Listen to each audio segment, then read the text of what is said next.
Bonjour à tous, je m'appelle Maxime Corric, je suis neuropsychologue exerçant auprès d'enfants et d'adolescents depuis plus de 10 ans et aujourd'hui on va parler du trouble du spectre de l'autisme.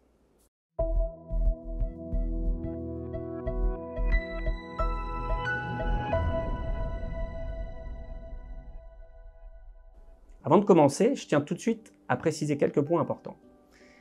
Les personnes présentant de l'autisme ne sont pas des personnes excessivement intelligentes et rudes envers les autres.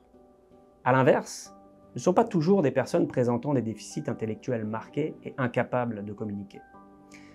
Également, sachez qu'un grand nombre d'entre eux peuvent présenter un bon contact visuel et développer avec le temps des compétences sociales adéquates.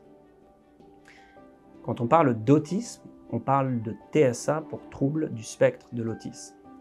Le TSA est un trouble neurodéveloppemental qui se caractérise par un déficit de la communication et des interactions sociales et par le caractère restreint et répétitif des comportements, des intérêts et des activités.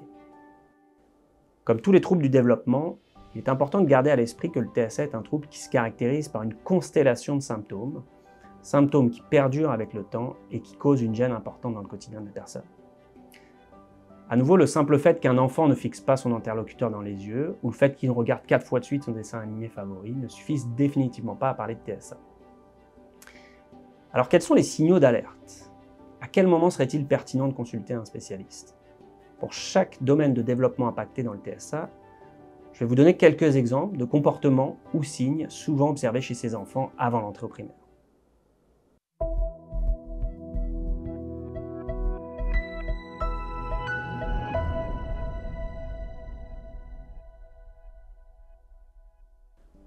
Commençons avec la composante communication.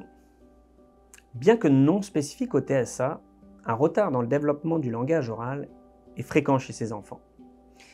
Il arrive même parfois que les parents se demandent si l'enfant ne pourrait pas être sourd, en raison du fait qu'il ne semble pas répondre à l'appel de son prénom ou qu'il ne prononce aucun mot à l'âge de 2 ou 3 ans. Le fait de régresser au niveau des acquis langagiers devrait également vous questionner. On pense ici par exemple à une situation où un enfant de 18 mois serait capable de prononcer un certain nombre de mots, puis soudainement se mettrait à ne plus parler pendant une période de plusieurs semaines. Un peu comme si il avait oublié les mots appris jusqu'ici. Il faudra bien distinguer cette régression de compétences à la tendance parfois observée chez un enfant qui vient d'avoir un petit frère ou une petite sœur à adopter des comportements plus immatures, ce qui est assez fréquent et surtout transitoire. L'absence ou le peu de développement de la communication non verbale est également assez typique des enfants qui ont un TSA. On pense ici aux enfants de moins d'1 an qui ne suivraient pas des yeux leur figure d'attachement, qui n'utiliseraient pas de gestes tels que de faire coucou de la main ou pointer du doigt pour exprimer une demande ou un intérêt. Un enfant de 3 ans qui resterait très neutre dans ses émotions ou qui ne semblerait pas comprendre les émotions des autres est un signe qui devrait attirer votre attention.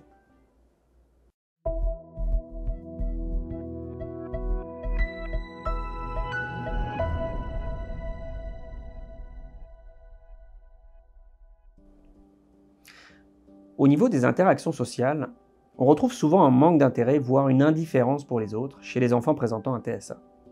Alors attention, le jeu solitaire à côté d'autres enfants est un mode de jeu généralement privilégié jusqu'à l'âge de 2-3 ans. Par contre, si à 4 ans, l'enfant n'a pas ou peu d'intérêt pour ses pairs, peu de sensibilité face à la peine d'un autre enfant, pas de préférence en termes d'amitié, alors ce sont des signes qui devraient vous interpeller.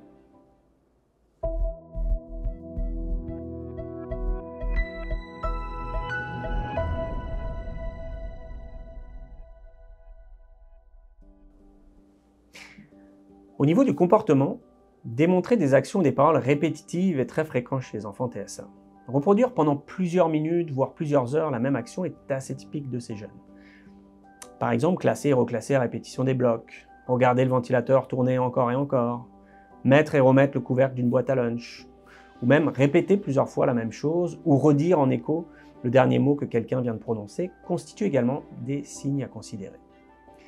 D'ailleurs, généralement, lorsque l'enfant ayant un TSA répète quelque chose qu'il a entendu sur une vidéo, il aura cette tendance à le répéter exactement comme il l'a entendu et non pas avec son intonation à lui, ce qui peut parfois donner l'impression que l'enfant a un accent différent de ses frères et de ses sœurs. Les transitions ou les changements seront également difficiles à vivre chez l'enfant TSA.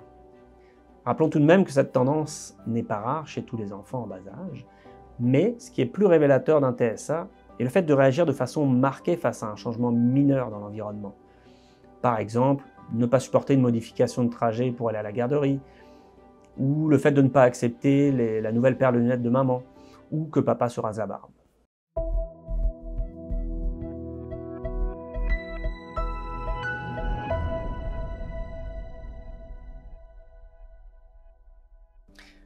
Au niveau du jeu, à partir de l'âge de 24 mois, on commence à voir de plus en plus de jeux dits symboliques.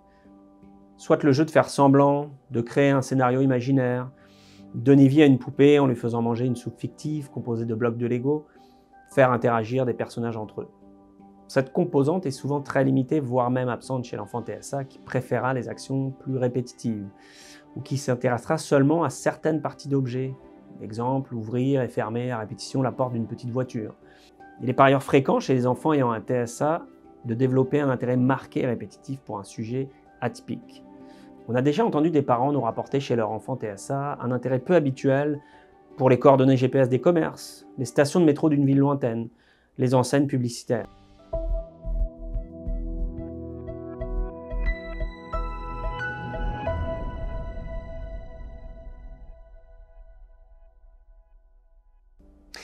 Enfin, les enfants ayant un TSA présentent souvent ce qu'on appelle des particularités sensorielles.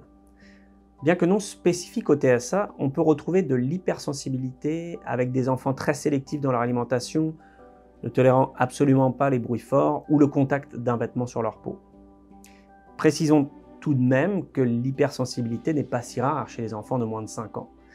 En revanche, l'hyposensibilité, comme le fait de se montrer insensible à la douleur ou à l'eau très chaude du bain, ou le fait de fixer intensément des lumières fortes, est plus typique des caractéristiques d'un profil TSA.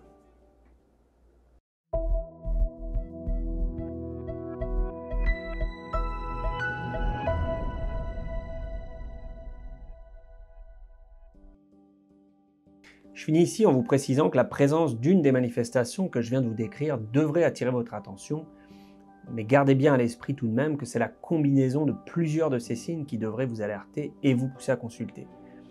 Si vous reconnaissez votre enfant dans certains des exemples mentionnés précédemment, évitez l'autodiagnostic hâtif et rappelez-vous toujours qu'il devrait y avoir un impact important sur le quotidien de l'enfant et de son entourage avant de pouvoir parler d'un TSA. À ce sujet, vous pouvez faire part de vos préoccupations à votre médecin de famille ou au pédiatre de votre enfant qui pourra alors vous faire une référence dans un service spécialisé. Les psychologues et neuropsychologues sont également habilités à se prononcer sur ce type de diagnostic, souvent en collaboration avec d'autres professionnels tels que des psychoéducateurs ou des orthophonistes.